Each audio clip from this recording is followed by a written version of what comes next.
Je suis en mode pimpon, alerte à l'intro, immense par rapport au contenu de la vidéo. Donc si vous voulez rigoler un peu, vous restez, il n'y a pas de souci, ça me fait plaisir parce que j'ai mis énormément de temps à la faire. Mais sinon, je vous invite à aller directement à ce timecode et histoire de faire des déçus, malheureusement, il n'y aura pas de tutoriel pour cette création parce que le code est trop conséquent. Mais je vais mettre le code GitHub dans la description. Si vous avez des questions, n'hésitez pas en commentaire et peut-être que j'en ferai une vidéo explicative. Voilà, bonne vidéo. Le bombardement est intensif, les monstres de poche s'attaquent à l'Hexagone. Figurines, montres, porte-clés, cartes Tamagotchi, POG, déjà une cinquantaine de produits dérivés ont envahi le marché. Au Japon et aux États-Unis, les jouets dérivés ont rapporté plus de 30 milliards de francs. Pokémon. Si vous êtes de ma génération, vous devez connaître Pokémon. Et même si vous n'êtes pas de ma génération, vous devez probablement connaître Pokémon. Cette franchise déjà trentenaire ayant fait rêver tant de gamins à travers leurs jeux vidéo éponymes. Des jeux qui ont grandi avec leur public, et comme leur public. Certains bien, certains mal. Who's that Pokémon? It's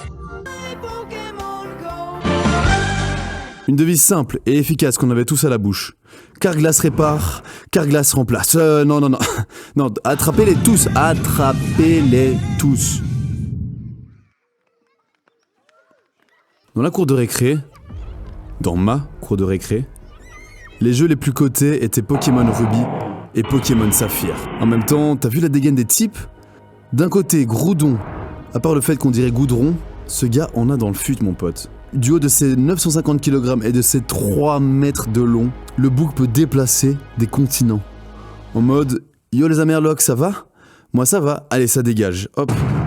Oui, il avait un caractère assez pragmatique.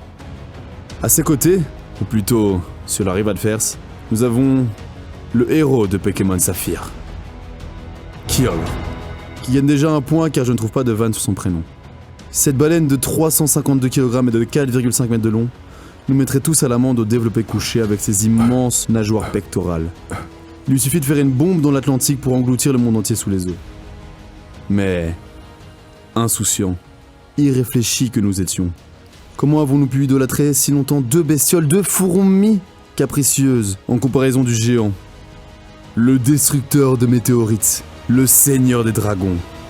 J'ai nommé Yoda. Ah non, merde, non, désolé. Je voulais dire, en fait, ils sont tous les deux verts. Du coup, j'ai cru que c'était Yoda, mais en fait, c'est Rayquaza.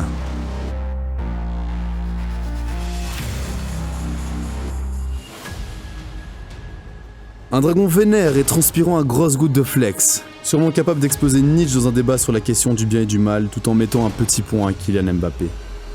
La légende raconte qu'il peut résister à la Master Ball, mais se laisse capturer par pur altruisme. Le bouc a réglé le conflit entre le déplaceur de continent, Groudon, et le déplaceur d'océan, Kyogre. Rien que ça. Bref, avoir Rayquaza comme animal de compagnie aurait été pour moi un rêve. Pour lui, probablement un cauchemar. Noël 2006, 4h du matin. J'ai 7 ans. Je me lève surexcité et j'accours dans le salon, ma sœur sur mes traces. La pièce est obscure. Complice du Père Noël, elle nous cache ce que le grand barbu nous avait réservé. Je m'impatiente. Où est cette fichue lampe? Où est cette fichue lampe? La pièce se fait inonder de lumière, révélant la longue table du salon. 2 objets y étaient posés. Mon cœur bat et mes yeux s'attardent sur le premier. Une carotte non pelée et à moitié bouffée. Mon cerveau réfléchit à toute vitesse et établit des déductions impressionnantes. Si mes calculs sont bons, ce devrait être un coup du Père Noël. Ou pire, de son âne, ses ordures. Il vole nos carottes. Cependant, je décidai de laisser dormir l'enquête pour l'instant. J'avais mieux à faire. Mon père m'avoua des années plus tard qu'il était le responsable de cette affreuse manigance et qu'en plus, la carotte n'avait pas bon goût. Je m'étais donc trompé tout ce temps. Mais bon, je ressors plus aguerri. Revenons à nos moutons. À côté de cette carotte mal mangée, j'aperçus une fine boîte avec des reflets verts brillants. Je m'approchai et fus alors submergé par une émotion indescriptible. J'avais face à moi le Zeus des Pokémon me regardant dans les yeux. Rayquaza. La couverture de la boîte donnait l'impression qu'il en protégeait le contenu, comme une pierre précieuse, comme une émeraude. Il avait l'air d'avertir le futur joueur qu'il fallait être digne pour mériter sa merveille. Du haut de mes 7 ans, j'affrontais le terrible regard du dragon ancestral et je dérobais son trésor. Pokémon, version émeraude.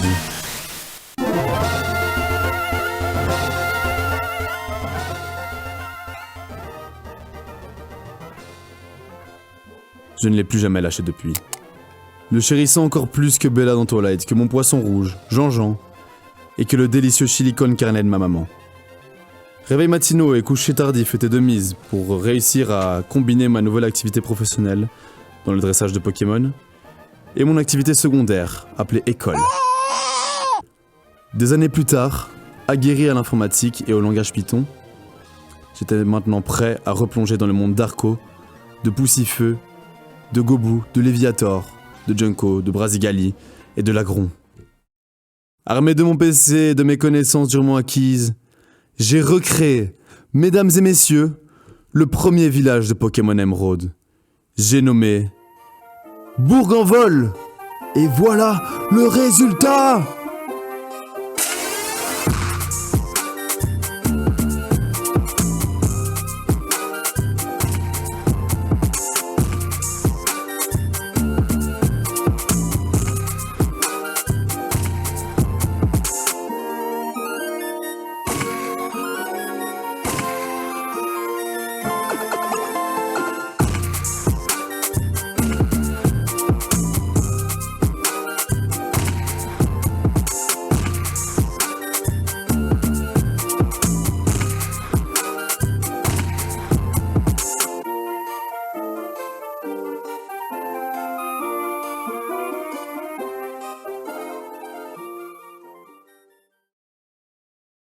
Voilà, comme je vous l'ai dit en début de vidéo, malheureusement pas de tutoriel pour cette petite création.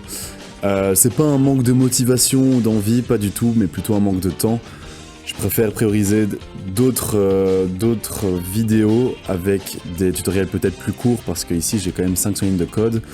Et il faudrait une vidéo entière pour chacun des gros concepts que j'ai vus. Donc il y a les collisions, la gestion des graphismes, les non-playable characters, donc les autres personnages, les dialogues, il y a vraiment beaucoup de sujets à couvrir, ce qui est très enrichissant c'est sûr, mais qui prend énormément de temps. Mais voilà, donc c'est 500 lignes de code plus ou moins, elles sont disponibles sur GitHub si vous voulez aller les voir et un peu essayer de comprendre le code de votre côté.